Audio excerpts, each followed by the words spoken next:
მოგესალმებით, ეთერშია გურიის ახალი ამბები, მე თამთა დოლიძე ვარ.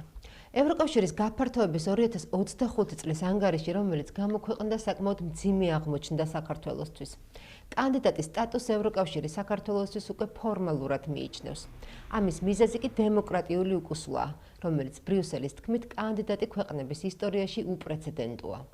სასამართლო სისტემა, სამოქალაქო სექტორი, მედია, ნოემბერ-დეკემბრის მოვლენები. ყველა მიმართულებით მძიმე შეფასებებია.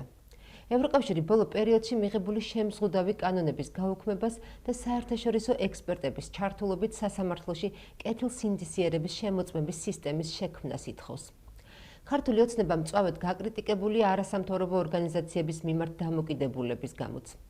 ბრიუსელის ყველაზე დიდ მოწონებას ევროინტეგრაციის გზაზე მონტენეგრო და ალბანეთი იმსახურებენ. შეფასებები პოზიტიურია მოლდოვისა და უკრაინისთვის. ქართული ოცნება კი აღნიშნულ ანგარიშს ქედმაღლობას და უპატივცემულობას უწოდებს. ევროკავშირის გაფართოება არის პოლიტიკური პრიორიტეტი ამ კომისიისთვის და ასევე გახლავთ გეოპოლიტიკური ინვესტიცია. რუსეთის სრულმასშტაბიანმა შეჭრამ უკრაინაში და გეოპოლიტიკურმა ცვლილებებმა გაფართოების საჭიროება ცხადი გახადა. ევროკავშირი არის აუცილებელი თუ ჩვენ გსურს ვიყოთ ძლიერი მოთამაშეები მსოფლიო ასპარეზზე. ევროკავშირის გაფართოების შანსები ხშირად არ ჩნდება და შესაძლებლობების ფანჯრებიც ხშირად არ იხსნება. ეს ფანჯარა ახლა ღიაა და ჩვენის უნდა გამოვიყენოთ. ამასთან ერთად ჩვენ არ დავამოკლებთ ევროკავშირში გაწევრიანების გზას. ევროკავშირში გაწევრიანება რჩება სამართლიან, რთულ და დამსახურებაზე დაფუძნებულ პროცესად, მაგრამ ახალი ქვეყნების ევროკავშირში გაწევრიანება 2030 წლისთვის ახლა რეალისტური მიზანია. შეფასება დიდწილად პოზიტიურია ალბანელებისთვის, მონტენეგროსთვის, მოლდოვასთვის და უკრაინისთვის. პერსპექტივა არაერთგვაროვანია სერბეთისთვის, ჩრდილოეთ მაკედონიისათვის, კოსოვოსთვის, ბოსნია-ჰერცეგოვინასთვის, თურქეთისთვის და უარყოფითია საქართველოსთვის. საქართველოს ამ ეტაპზე არ გააჩნია სიცოცხლის უნარიანი გზა ევროკავშირში. ვიდრე პირობები დრამატულად არ შეიცვლება. ახლა საქართველოს კანდიდატ ქვეყნად მხოლოდ სახელით რჩება.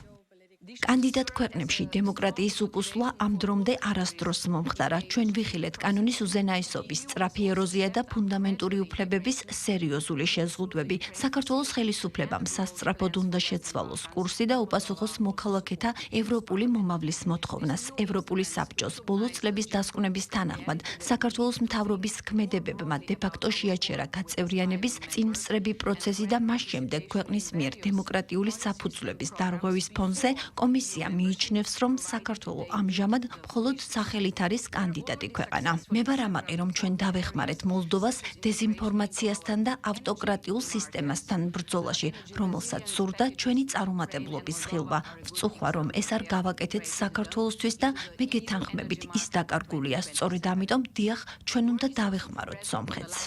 ბოლო წლის განმავლობაში საქართველოში უკუსლის დონე უპრეცედენტოა. ბოლო 12 თვის განმავლობაში სერიოზული უკუსლა იყო გაფართოების ფუნდამენტურ პრინციპებთან დაკავშირებით. ასევე კანდიდატის სტატუსის მინიჭებასთან კომისიის რეკომენდაციებში მითითებული 9 ნაბიჯის მიმართებაშიც. კანონის უზენაესობის სწრაფი რღვევისა და ფუნდამენტური უფლებების მკაცრი შეზღუდვის მოწმეები გავხდით. ინსტიტუტები პარტიული მიზნების მისაღწევ ინსტრუმენტად იყო გამოყენებული. სასამართლო სისტემის დამოუკიდებლობას და მიუკერძოებლობას ძირი გამოუთხარა საკანონმდებლო ცვლილებებმა, რაც სასამართლოს მიტაცების რისკებს ქმნის. სისტემატიურმა რეპრესიულმა ქმედებებმა სამოქალაქო სივრცეს და მედიის დამოუკიდებლობას ზიანი მიაყენა. სამართალდამცავი ორგანოების მხრიდან ძალის გადაჭარბებული გამოყენება სრული დაუსჯელობის პირობებში მოხდა. წამყვანი ოპოზიციონერი ლიდერების დაპატიმრება, მმართველი პარტიის მიერ გარკვეული ოპოზიციური პარტიების აკრძალვის შესახებ განცხადებებთან ერთად ევროკავშირის ერთ-ერთ ძირითად პრინციპზე, დემოკრატიულ პლურალიზმზე პირდაპირ თავდასხმას წარმოადგენს. ევროკავშირის კარი საქართველოსთვის კვლავ აღიარჩება, თუ ხელისუფლება გადაწყვეტს მოქმედების კურსის შეცვლას და დაუბრუნდება იმ ღირებულებებსა და პრინციპებს,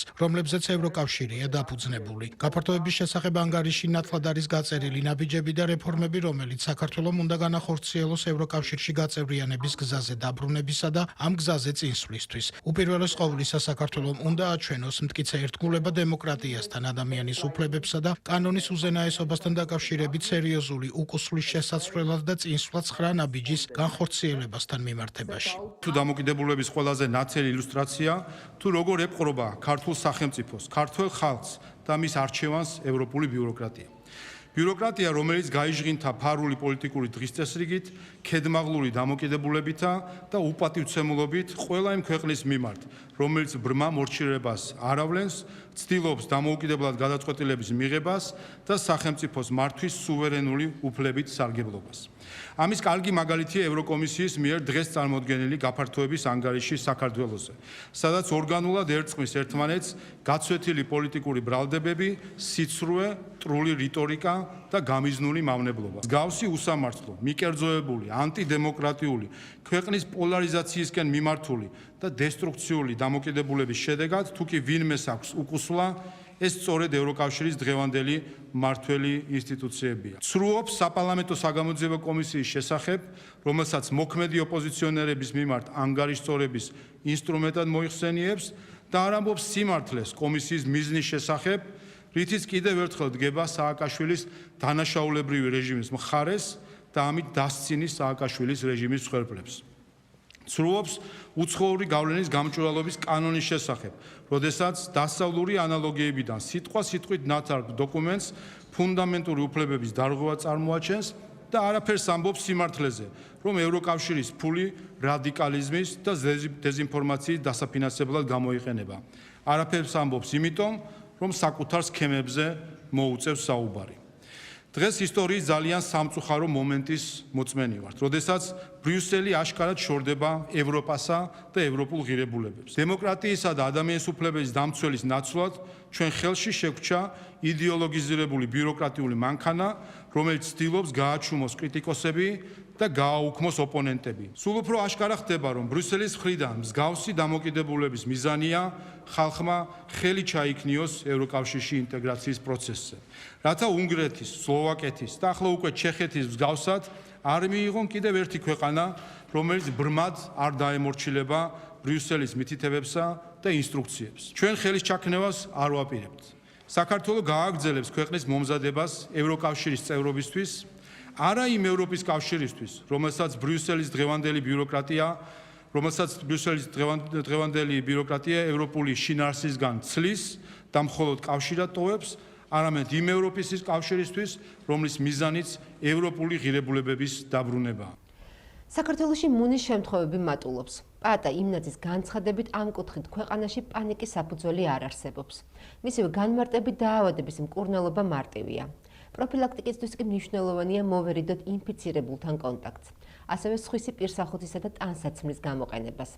მკურნალობა აუცილებლად უნდა ჩაუტარდეს არა მარტო დაავადებულს, არამედ მისი ოჯახის ყველა წევრს და ასევე ვისაც მჭიდრო, ახლო და ხანგრძლივი კონტაქტი აქვს მასთან. საპანიკო ყველაფერი არ არის, იმიტომ რომ მუნი ყოველთვის არის, ყოველწლიურად არის, არა მარტო როგორც თქვი საქართველოში, არამედ ევროპის ქვეყნებშიც, არაფერი მატება არ შეიმჩნევა ამ დაავადების. მკურნალობა საკმაოდ ადვილია. მალამოებია სპეციალური, რომელიც აფთიაქარმა ან ექიმმა უნდა დაგინიშნოთ. თავარი ის არის, რომ პროფილაქტიკისთვის მოვერიდოთ ინფიცირებულთან კონტაქტს, ანუ თუ ადამიანს ქავილი აწუხებს, ის აუცილებლად უნდა ექიმს გაესინჯოს თუ რატოა, ან აფთიაქში წავიდეს და იყიდოს თუ იცის უკვე რომ ნამდვილად მუნია სპეციალური საშუალებები. და რაც თავარია მოვერიდოთ სხვისი პირსახოცის, სხვისი თქვათ ტანსაცმლის, სხვისი თეთრეულის გამოყენებას. მკურნალობა აუცილებლად უნდა ჩაუტარდეს არა მარტო ვისაც აქვს თქვათ მუნი, არამედ მისი ყველა ოჯახის წევრს და ასევე მჭიდრო ახლო კონტაქტი ვისაც აქვს მასთან. კამერულმა ანსამბლმა რეხეულმა კიდევ ერთი შემოქმედებითი საღამო აჩუქა მსმენელს და ფართო აუდიტორიის წინაშე სოლო კონცერტი წარსდგა. 17 წლიანი გამოცდილებით და ახალი რეპერტუარით კამერულმა ანსამბლმა რეხეულმა ოზურგეთის კულტურის ცენტრში კონცერტი გამართა. ჟანრების მრავალფეროვნება და ხმების მრავალხმიანობა ამ ანსამბლის ნიშაა. კონცერტი საგალობლით გაიხსნა, რომელიც სამადლობელი იყო ღვთისა და ადამიანების მიმართ. შემდეგ კი ხალხური სიმღერების ჯერი დადგა. რეხეულის და მათი მეგობრების მეგრულმა იმეგრულა, თუმცა ხასანბეგურა გვირგვინი იყო საღამოს ფოლკლორის ნაწილისა. კონცერტის მრავალფეროვნებაში ხალხური საკრავების გამორჩეული და სასიამოვნო ნომერი შევიდა. შესრულებამ კი მსმენელი დაატკბო. კონცერტის მეორე ნაწილი ქალაქურებსა და საესტრადო სიმღერებს დაეთმო, რომელმაც მაყურებელი იმერეთსა თუ ძველ თბილისში იშხნელების რეპერტუარით ამოგზაურა. იყო ინდივიდუალური ნომერი, რომელიც ცნობილი მიუზიკლიდან ვერის უბნის მელოდიები შესრულდა და კონცერტს სხვა დატვირთვა მისცა. საღამოს მესამე ნაწილში კი სიმღერის მოყვარულებმა კამერულ საგუნდო მიმართულებას მოусმინეს, სადაც რეხეულის გოგონები სრული შემადგენლობით წარსდნენ მაყურებლის წინაშე. შესრულდა ავე მარია, ცნობილი აფრიკული ტამტამების თანხლებით და ტანგო, რომელიც ისევ მეგობრების დახმარებით და საცეკვაო ნომრით შთამბეჭდავი გახდა. საბოლოო ჯამში კი რეხეულმა მასშტაბურობით, ჟღერადობით და აკადემიურობით მსმენელს საიმიჯო კონცერტი მისცა.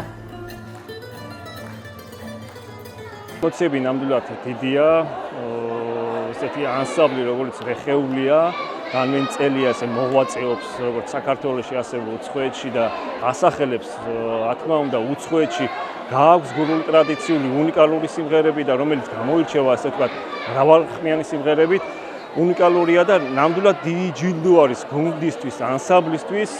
პირველ რიგში საქართველოში და თავის მშობლიურ ქალაქში, ოზურგეთში, რომ ასე წარსდგა და ნამდვილად დიდი დღე იყო დღეს.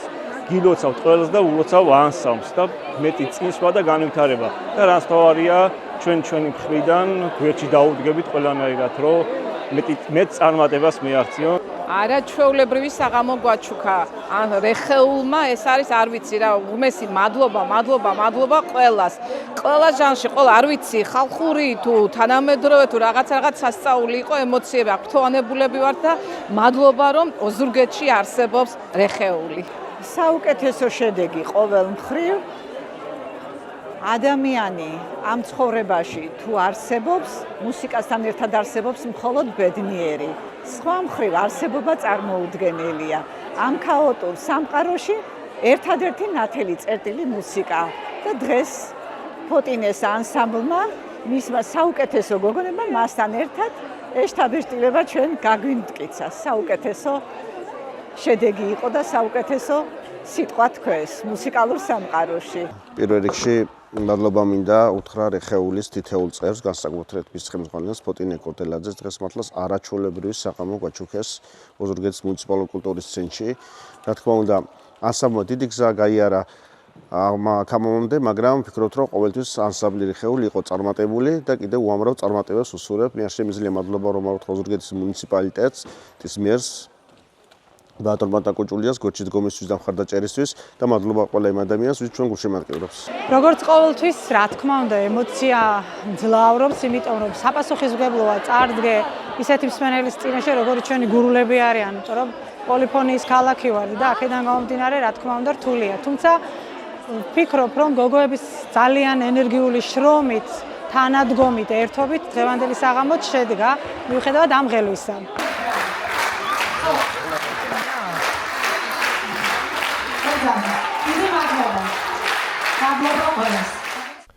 საქართველოს საფეხბურთო ჩემპიონატის მეოთხე ლიგის 27 ტურში ოზურგეთის მერცხალი საკუთარ მოედანზე ლიგის აუთსაიდერს მაჭახელას შეხვდა. მატჩი მასპინძელთა სრული უპირატესობით წარიმართა. მერცხალი უკვე პირველ ტაიმში იგებდა დიდი ანგარიშით 4-0. გოლები პირველ ტაიმში თენგიზ ალიევმა, დავით ბოლქვაძემ და ნოდარ მაჭავარიანმა გაიტანეს. მეორე ტაიმში გუნდებმა თითო გოლი გაცვალეს. ოზურგეთელთაგან კიდევ ერთი გოლი თენგიზ ალიევმა გაიტანა. საბოლოოდ მერცხალმა გაიმარჯვა ანგარიშით 5-1 და 33 ქულა დააგროვა. სტუმრად იასპარეზა ლანჩხუთის გურიამ, რომელიც გაგრა 2-ს დაუპირისპირდა. შეხვედრა აქაც გურულების გამარჯვებით დასრულდა ანგარიშით 0-2. ლანჩხუთელთაგან გოლები ბანო წილოსანმა და ალექსანდრე წულაძემ გაიტანეს. ჩემპიონატის დასრულებამდე 3 ტურით ადრე გურია მესამე ადგილზეა, ხოლო მერცხალი მე-11 ადგილზე იმყოფება და უკვე 2 საფეხურით უსწრებს აუთსაიდერთა ჯგუფს.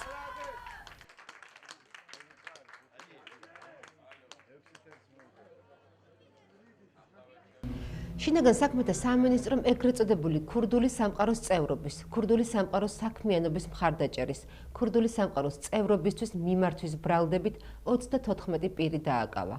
7 პირს კი მათ შორის პენიტენციურ დაწესებულებაში მყოფ 2 პირს და საზღვარგარეთ მყოფ 4 პირს ერთ კანონიერ ქურდს ბრალი დაუსწრებლად წარუდგინა.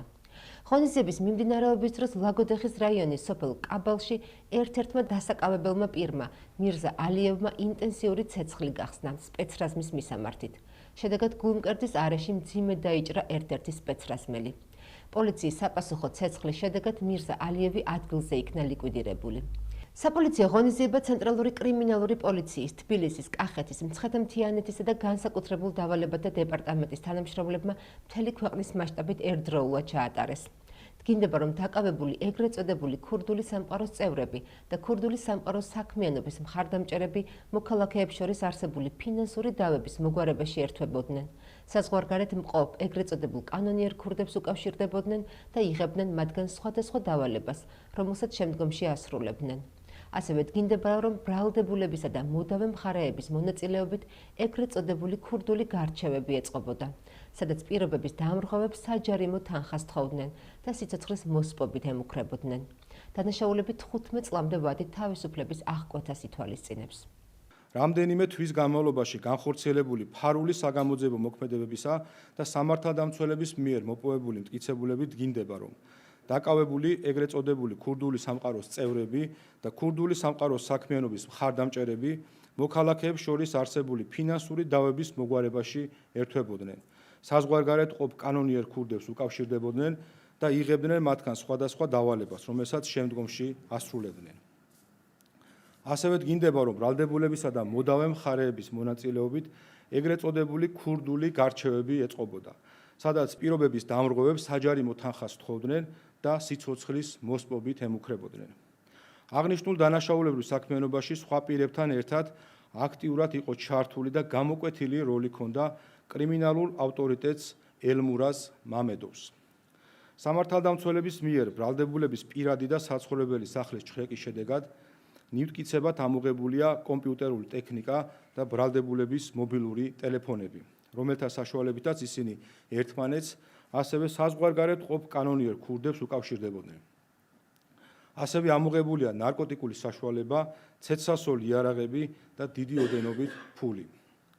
გამოძიება საქართველოს სისხლის სამართლის კოდექსის 223 კვარტალმუხლის პირველი, 223 ტერციამუხლის მეორე და 223 პრიმამუხლის პირველი და მეორე ნაწილებით, ასევე 119 და 191 მუხლებით მიმდინარეობს. დღეისათვის სულ ეს იყო ჩვენი საინფორმაციო გამოშვების დასრულების შემდეგ გელოდებათ გადაცემა სივრცე დიალოგისთვის, სადაც სტუმარი იქნება თათია ნიკოლაშვილი, ერთიანი ნაციონალური მოძრაობის პოლიტსაბჭოს თავმჯდომარის მოადგილე და ისაუბრებს პარტიების აკრძალვასთან დაკავშირებულ სარჩელზე, რომელიც საკონსტიტუციო სასამართლოში შევიდა. მე ამ ინფორმაციით გემშვიდობებით, კარგად ბრძანდებოდით.